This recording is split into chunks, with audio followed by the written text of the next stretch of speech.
Episode की starting में हमको दिखाया जाता है कि काफका बोलता है कि अब मैं इस बार हार नहीं मानूंगा और वो अपने पैरों के ऊपर खड़ा हो जाता है। और तभी कोनोमी बोलती है कि वो अपने पैरों के ऊपर खड़ा हो चुका है और उसे बहुत ज्यादा दर्द हो रहा होगा। और शोशिरो बोलता है कि ये तुम्हारी चॉइस है, अगर मुझे कोई गड़बड़ी लगी तो मैं तुम्हारे आर्मर की शील्ड एक्टिवेट कर दूंगा। और काफका बोलता है कि मुझे इससे कोई प्रॉब्लम नहीं है। और तभी काफका बोलता है कि इचिकावा तुम्हें मेरी चिंता करने की कोई जरूरत नहीं है, हमने डील की थी ना, इसलिए तुम अब आगे बढ़ जाओ। और इचिकावा बोलता है कि मैं आपके साथ रहूंगा तो इसलिए हम अपना बेस्ट देते हैं। और फिर वो दोनों हाथ मिला लेते हैं और शोशिरो उनको देखकर हंस रहा होता है। और हम देखते हैं कि इचिकावा ने काफका को अपने कंधों के ऊपर बिठा रखा होता है। और काफका बोलता है कि अब हमारी पावर्स इकट्ठी हो चुकी हैं तो इसलिए अब हमको कोई नहीं रोक सकता।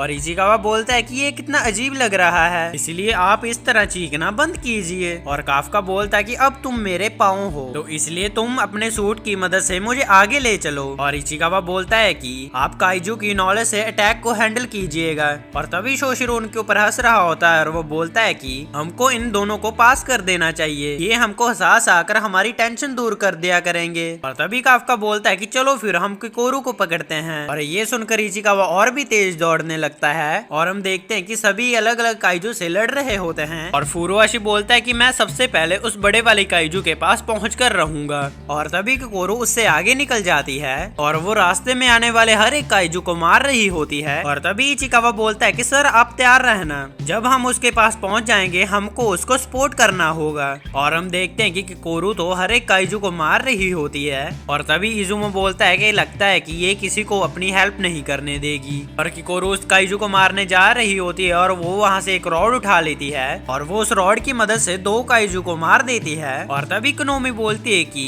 किकोरू ने एरिया के लास्ट यूजू को हरा दिया है और अब वो होंजू की तरफ बढ़ रही है। तभी किकोरू उस बड़े वाले काइजू के पास एक ब्लास्ट कर देती है और वो उस काइजू के फेस के पास जाकर गन फायर कर देती है और वो काइजू मर जाता है। और तभी कोनोमी बोलती है कि लास्ट काइजू मर चुका है, इसलिए इस एग्जाम की फाइनल स्टेज खत्म होती है और अब हम ड्रोन्स को वापस बुला रहे हैं। और सभी लोगों ने बहुत अच्छा काम किया। और इचिकावा और काफका हैरान हो जाते हैं और काफका बोलता है कि वो लड़की तो बहुत ज्यादा फास्ट है। और शोशिरो अपने मन में सोचता है कि ये तो मेरी सोच से भी ज्यादा जल्दी खत्म हो गया। और तभी मीना बोलती है कि मैंने जितना किकोरू के बारे में सुना था ये तो उससे भी ज्यादा पावरफुल है। और शोशिरो अपने मन में सोचता है कि ये तो कमाल की बात होगी कि मीना को ये लड़की पसंद आई है। और फिर वो बोलता है कि मुझे तो लगा था कि कम से कम 30 लोग तो बाहर हो ही जाएंगे, पर लेकिन यहाँ से कोई भी बाहर नहीं निकला है और कैंडिडेट्स को भी बहुत कम इंजरीज आई हैं और ये सब किकोरू की वजह से हो पाया है। डायरेक्टर शिनुमिया की लड़की तो बहुत कमाल की है और ये एक दिन डिफेंस फोर्स की बहुत अच्छी कैप्टन बनेगी और इस कंट्री की नई उम्मीद बनेगी। और तभी किकोरू बोलती है कि मैं परफेक्ट थी ना डैड, चलो अब वापस जाने का टाइम आ गया है और मुझे चौथी बार काफका के ऊपर जाकर हंसना भी है। और तभी उसके पीछे से एक काइजू आ जाता है और वो उसके हार्ट के ऊपर अटैक कर देता है। और इधर इचिकावा बोलता है कि जैसा सबने कहा था कि कोरू तो वैसे ही एक मॉन्स्टर निकली। और काफका बोलता है कि हाँ तुमने सही कहा, जैसा उसने कहा था उसने वैसा प्रूफ करके भी दिखाया है और ये उसी की वजह से है कि हम लोग यहाँ पर पहुँच पाए हैं और बस अब हमको रिजल्ट का ही वेट करना है। और तभी हम देखते हैं कि वहाँ के भी काइजू रिवाइव होने लगते हैं और काफका बोलता है कि ये क्या हो रहा है। और इचिकावा काफका को वहाँ से चलने के लिए बोलता है और तभी काफका को कुछ फील होता है। और इधर हम देखते हैं कि किकोरू के अंदर से तो बहुत ज्यादा खून निकल रहा होता है और किकोरू अपने मन में सोचते है कि मैं बहुत मुश्किल से अपनी शील्ड को सिंगल पॉइंट पे फोकस करके अपने हार्ट को बचा पाई हूँ, पर लेकिन मैं अभी भी लड़ सकती हूँ। और वो काइजू बोलता है कि क्या तुम अभी भी हिल सकती हो, आखिरकार तुम्हारी बॉडी के साथ हुआ क्या है। और वो दूसरे काइजू को समझाने लगता है और किकोरू अपने मन में सोचती है कि ये काइजू है जो बात भी कर सकता है और ये इंटेलिजेंट भी है, आखिरकार ये यहाँ पर हो क्या रहा है। और जैसे वो उसके ऊपर फायर करती है और वो काइजू उसके ऊपर फिर से अटैक कर देता है और उसे बहुत ज्यादा इंजरीज आ चुकी होती हैं और वो बहुत जोर जोर से चीखने लगती है। और तभी कोनोमी बोलती है कि कोरू के सारे विटामिन बिगड़ चुके हैं। और शोशिरो बोलता है कि वहाँ पर क्या चल रहा है और कोनोमी बोलती है कि हमने वहाँ से ड्रोन हटा दिए हैं, इसलिए हमको वहाँ पर कुछ भी पता नहीं चल रहा है और अभी अभी हमको उन काइजू से सिग्नल्स मिले हैं जिनको मार दिया गया था। और शोशिरो बोलता है कि ये तुम क्या बोल रही हो, वो काइजूस दोबारा से रिवाइव नहीं हो सकते और अभी अभी हमको बड़े वाले काइजू के भी जिंदा होने के सिग्नल्स मिले हैं और वो इस टाइम 6.4 फॉर्टिट्यूड का है। और शोशिरो अपने मन में सोचता है कि ये तो बहुत ज्यादा पावरफुल है, इसके लिए तो पूरी टीम लगेगी। जाएगी और इसको बहुत ज्यादा जल्दी हराने के लिए मीना और मेरी भी जरूरत पड़ेगी। और तभी मीना ड्रोन्स को वापस भेजने के लिए बोलती है और शोशिरो और मीना एग्जाम ग्राउंड के लिए बढ़ने लगते हैं और वहाँ पर इमरजेंसी अनाउंस कर दी जाती है और सभी कैंडिडेट्स को क्रीपी शेल्टर में जाने के लिए बोला जाता है। और तभी किकोरो अपने मन में सोचती है कि मैं इस टाइम यहाँ से नहीं जा सकती, अगर इसको जल्दी नहीं मारा गया तो बहुत सारे लोग मारे जाएंगे, इसलिए मुझे काइजू मसल्स फाइबर्स के साथ इस ब्लीडिंग को रोकना होगा। और जब तक मैं हिल सकती हूँ मैं लड़ाई भी कर सकती हूँ और जब तक मैं लड़ाई के मैदान में हूँ तब तक कोई भी नहीं मर सकता। और तभी उसको अपने फादर की बात याद आती है जो कि बोल रहे होते हैं कि तुम्हें इस कंट्री के लिए परफेक्ट बनना होगा। और जैसे ही वो काइजू के ऊपर गन से फायर करने वाली होती है और तभी वो काइजू उसको मारकर साइड में फेंक देता है। और तभी हमको किकोरू का पास्ट दिखाया जाता है जहाँ पर उसने एंट्रेंस एग्जाम में टॉप किया होता है और वो देखती है कि उसके आसपास के बच्चे जो पास हुए होते हैं उनके पेरेंट्स उनको शाबाशी दे रहे होते हैं और वो सैड हो जाती है क्योंकि उसके फादर वहाँ पर नहीं होते हैं। और तभी उसका सर्वेंट आकर बोलता है कि किकोरू आप उदास मत होइए, कल मास्टर आ जाएंगे तो मुझे यकीन है कि वो ये देखकर खुश हो जाएंगे। और अगले दिन किकोरू के फादर बोलते हैं कि तो तुमने टॉप किया है, वैसे भी ये तो होना ही था और इससे कोई फर्क नहीं पड़ता कि एक सक्सेसर इतना ज्यादा खुश होने से अगली बार फेल हो जाते हैं, इसीलिए खुश होना छोड़ो और अपने अगले गोल की तरफ ध्यान दो। याद रखो किकोरू तुम्हें इस देश के फ्यूचर के लिए परफेक्ट बनना होगा और यही तुम्हारी माँ की आखिरी इच्छा थी।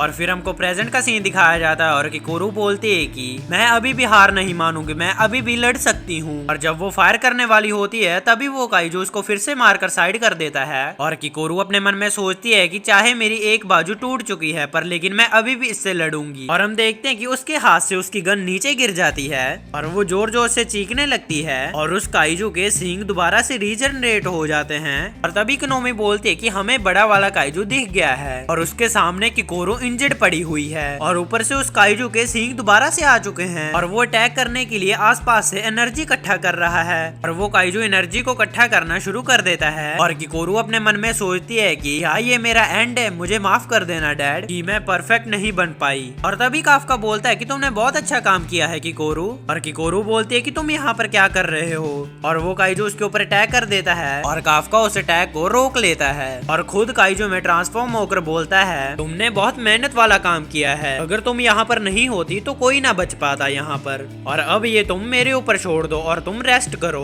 और इधर हम देखते हैं कि सभी शेल्टर की तरफ जा रहे होते हैं और आयोई वहाँ पर फ्लेयर फायर करके सभी को उधर आने के लिए बोलता है। और फिर हमको कुछ टाइम पहले का सीन दिखाया जाता है और इचिकावा काफका को वहाँ से चलने के लिए बोलता है और तभी एक बंदा आकर बोलता है कि कोई भी उस तरफ मत जाना क्योंकि किकोरू उस बड़े वाले काइजू के साथ अभी भी लड़ रही है। मैं ये सब कुछ हेडक्वार्टर में बताने के लिए जा रहा हूँ तो इसलिए सब यहाँ से बाहर निकल जाओ। और इचिकावा बोलता है कि आपने सुना सर, और वो देखता है कि काफका तो वहाँ पर होता ही नहीं है। और इचिकावा अपने मन में सोचता है कि ये ना हो कि वो ट्रांसफॉर्म हो जाएं और अगर वो यहाँ पर ट्रांसफॉर्म हुए तो वो पक्का मारे जाएंगे। और फिर हमको प्रेजेंट का सीन दिखाया जाता है और इचिकावा काफका को ढूंढता हुआ अपने मन में सोचता है कि अब वो पक्का ट्रांसफॉर्म हो चुके होंगे क्योंकि ये टाइम ऐसा है कि वो अपने आप को बिल्कुल भी ना रोक पाएंगे। और किकोरू बोलते कि ये क्या चल रहा है, क्या तुम एक काइजू हो? और काफका बोलता है कि इसके बारे में किसी को प्लीज कुछ मत बताना, मैं तुम्हारे सामने हाथ जोड़ता हूँ। और वो काइजू उनके ऊपर फिर से अटैक कर देता है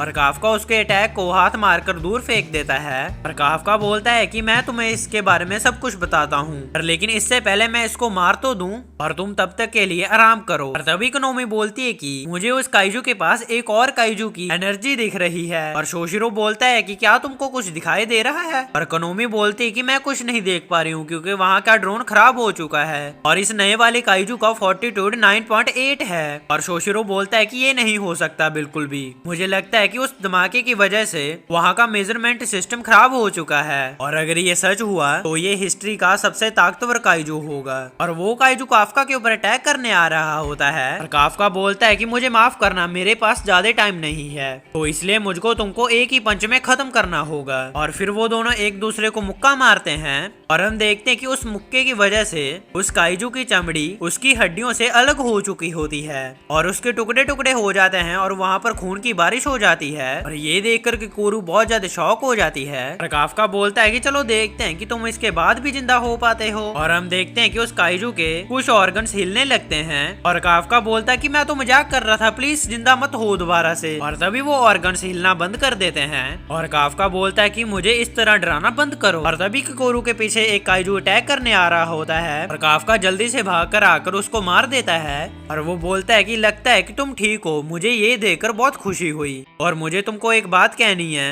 कि तुम अपने आप को इस तरह खतरे में मत डाला करो। और तभी पीछे से इचिकावा आकर काफका के सर के ऊपर हाथ मारता है और बोलता है कि यही बात मैं आपको भी कहने वाला था, आप मेरे पीछे से भागकर यहाँ आ गए और मैंने यहाँ पर क्या देखा कि आप ट्रांसफॉर्म हो चुके हो। और काफका बोलता है कि मैं तो बस ये सोच रहा था कि मैं अपने बॉडी पार्ट्स को ही ट्रांसफॉर्म करूं और जब मैंने उस काइजू को देखा तो मुझे लगा कि इससे काम नहीं चलेगा, इसलिए मैंने अपने आप को ट्रांसफॉर्म कर लिया। और तभी कोरू वहाँ पर बेहोश हो जाती है और थोड़ी देर बाद वहाँ पर मीना और शोशिरो आ जाते हैं और शोशिरो बोलता है कि ये क्या हुआ है यहाँ पर और ये किसने किया है, मुझे ऐसा क्यों लग रहा है कि जैसा मैंने ये पहले कहीं देखा है। और तभी कोनोमी बोलते हैं कि हमें अभी भी पता चला है कि 3 कैंडिडेट्स शेल्टर 6 में पहुंच चुके हैं जो कि कोरू, काफका और इचिकावा हैं। और शोशिरो बोलता है कि ये सुनकर अच्छा लगा कि वो तीनों सेफ हैं। ये बात तो मानने वाली है कि कोरू बहुत ज्यादा स्ट्रॉन्ग है पर लेकिन वो भी ये नहीं कर सकती। और तभी मीना बोलती है कि पहले सारे काइजू रिवाइव हो गए और फिर इतना बड़ा ब्लास्ट हुआ, आखिरकार यहाँ पर चल क्या रहा है। तभी यहाँ पर इन्वेस्टिगेशन टीम को और डिस्पोजल टीम को बुला लो, तब तक मैं और शोशिरो बाकी बचे काइजूस को मारते हैं। और शोशिरो अपने मन में सोचता है कि हाँ मुझे याद आ गया कि ऐसा मैंने 3 महीने पहले देखा था, क्या ये और वो सीन एक दूसरे से रिलेट करते हैं। अगले सीन में हम देखते हैं कि काफका हॉस्पिटल में होता है और इचिकावा बोलता है कि मुझे खुशी है कि आप ज्यादा इंजर्ड नहीं हुए हैं और कि कोरू की भी कंडीशन ठीक है। वो लोग उसको डिफेंस फोर्स की बेस्ट टेक्नोलॉजी को यूज करके उसको ठीक कर रहे हैं। और काफका बोलता है कि आखिरकार उसको इतना अच्छा ट्रीटमेंट क्यों मिल रहा है, मुझे भी इतना अच्छा ट्रीटमेंट चाहिए। और वो गुस्सा हो जाता है और इचिकावा बोलता है कि आप सिर्फ यहाँ पर इसलिए हैं क्योंकि आपको बहुत कम इंजरीज आई हैं। और फिर काफका बोलता है कि ये बहुत जल्दी खत्म हो गया, मुझे ऐसे बंदे से लड़े हुए बहुत टाइम हो गया था जो कि बहुत ताकतवर हो और अब मुझे समझ में आ गया है कि अगर हमको अपने ड्रीम का पीछा करना है तो आपको बाहर एक इंसान जरूर मिलेगा जो कि आपको उस चीज में हरा देगा जिसमें आप ज्यादा चिंता करते हैं। पर लेकिन जो कुछ भी हुआ सब कुछ ठीक था, इसीलिए तुमको ज्यादा चिंता करने की कोई जरूरत नहीं है। और हम देखते हैं कि मीना बाहर खड़ी ये सब कुछ सुन रही होती है और काफका बोलता है कि ये भी बहुत ज्यादा एक्साइटेड है कि तुमको इससे कोई फर्क नहीं पड़ता और इस चीज ने मेरी बहुत मदद की है, तो इसलिए थैंक यू इचिकावा। और तभी मीना अंदर आ जाती है और वो बोलती है कि इचिकावा मैंने सुना है कि तुम ही कोरू को शेल्टर के अंदर लाए थे, तो इसलिए मैं तुमको थैंक यू बोलने आई हूँ। और ये बोलकर वो वहाँ से चली जाती है और तभी काफका उसको आवाज देने वाला होता है पर लेकिन वो रुक जाता है और वो अपने मन में सोचता है कि अभी उसको आवाज देने का वक्त नहीं आया है, तो अब मैं इससे तभी बात करूंगा जब मैं एक ऑफिसर बन जाऊंगा, तो इसलिए सिर्फ तुम मुझे देखती रहो मीना। और हम देखते हैं कि कोरू यहाँ पर अपने फादर के बारे में सोच रही होती है और वो नींद में ही बोल रही होती है कि मुझे माफ कर देना डैड कि मैं परफेक्ट नहीं बन पाई हूँ। और तभी वहाँ पर शोशिरो आ जाता है और कोरू भी उठ जाती है और शोशिरो बोलता है कि जो काइजू बचे थे हमने उनको मार दिया है और हमें इस बात की बहुत खुशी है कि कोई भी मारा नहीं गया है और ये सब तुम्हारी वजह से ही हो पाया है कोरू, क्योंकि तुमने उस बड़े काइजू को हरा दिया था। और कोरू ये सुनकर शॉक हो जाती है और शोशिरो बोलता है कि क्या हुआ, क्या ऐसा नहीं हुआ था। और तभी कोरू काफका को याद कर बोलती है कि तुमने ही तो बोला मैंने उस काइजू को हरा दिया था। और अगले सीन में हम देखते हैं कि इस काइजू ने सभी को रिवाइव किया होता है, वो न्यूज सुन रहा होता है जिससे उसे पता चलता है कि डिफेंस फोर्स एग्जाम सेंटर में कोई भी मारा नहीं गया। और वो बोलता है कि ऐसा होना इम्पॉसिबल है, क्या सच में वहाँ पर कोई इतना ज्यादा ताकतवर है। और तभी वो काइजू नंबर 8 के बारे में न्यूज सुनता है और उसको कुछ भी समझ में नहीं आ रहा होता है और जिसका फोन होता है उसके साथ ही उसको कॉल पर उसको बाहर आने के लिए बोलते हैं। और हम देखते हैं कि वो काइजू उसी इंसान में कन्वर्ट हो जाता है और हम देखते हैं कि वो बंदा तो काफका की काइजू डिस्पोजल टीम में काम कर रहा होता है। और तभी एक बंदा बोलता है कि तुमने तो हमको परेशान ही कर दिया था, अगर तुमको टॉयलेट ही जाना था तो हमको बता कर जाते, तुम नए बच्चे सच में बहुत परेशान करते हो। और फिर वो वहाँ से चले जाते हैं और इसी के साथ हमारा ये एपिसोड खत्म हो जाता है। अगर आपको मेरी वीडियो पसंद आई तो आप मेरी वीडियो को लाइक और चैनल को सब्सक्राइब कर सकते हैं। गाइस हमको इस महीने की एंड तक 200 सब्सक्राइबर हिट करने हैं, तो इसलिए आप मेरे चैनल को सब्सक्राइब कर लीजिए। मैं मिलता हूँ आपको नेक्स्ट वीडियो में। Thanks for watching.